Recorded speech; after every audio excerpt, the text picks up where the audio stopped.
दिलवा तोड़ के चल गईलू हो सनम। रोवत बा दिलवा रात भर हम।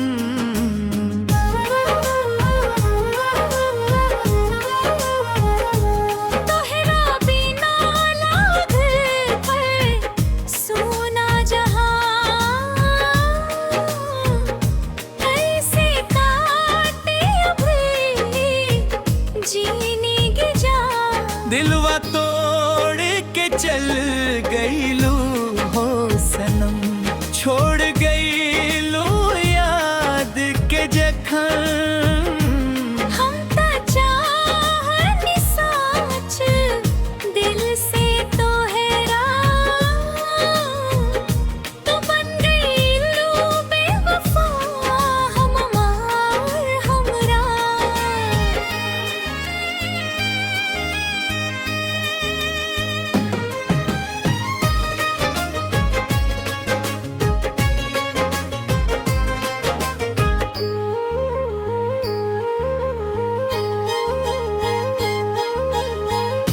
जब से गईलू छोड़ के हाथवा, सूख गईल बामन के बातवा।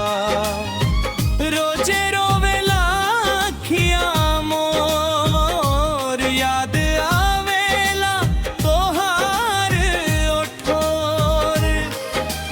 कहले रहज जन्म जन्म साथ निभैब, काहे बीच राह में हाथ छुड़ैब। तोहरा कसमे पर यकीने कईनी, यही से आज अकेले रह रही। रात अनहरिया दिल घबराला, तोहरे बिना कुछो न भाला। चांद भी आज उदास लागे, तू न बाड़ू त सांस भागे। खड़ारी दिलवा तोड़ के चल गईलू हो सनम। रोवत बा दिलवा रात भर हम।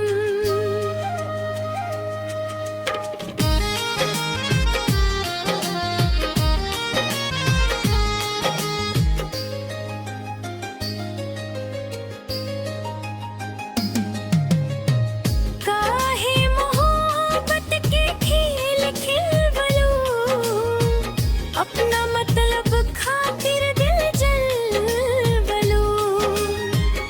हमरा प्यार के मोल ना बुझलू, दूजा खातिर हमके भूलवलू। गाँव गली सब पूछे हाल, काहे भैली दिल बेहाल। का बताई अब लोगन से, तू बदल गईलू कुछ दिन में। फूल जैसन सपना सजवनी, तू आके ओके कुछ ना भनी। अब ना करी केहू से प्यार,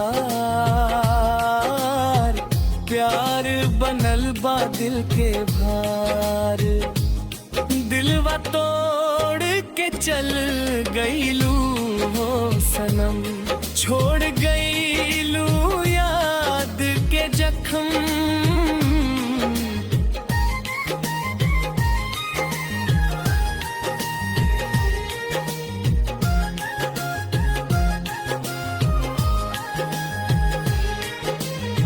सांझ सकारे तो है रे ख्याल, रूला जाला दिल के हाल। मोबाइल में फोटो तोहार देख के टूटेला दिल हजार। स्टेटस पर तू हंसे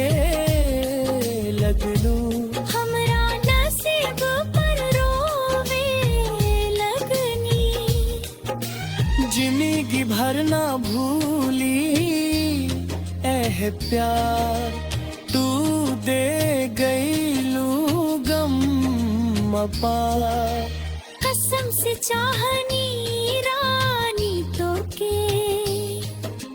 भगवान से मांगनी तो के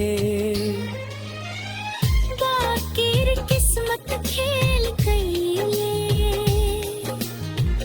हमरा दिल से खेल कैले अब ना आइब हम तोरे राह में ना पुकार अब तोहरा चाह में जियत रहीब बस दर्द लेके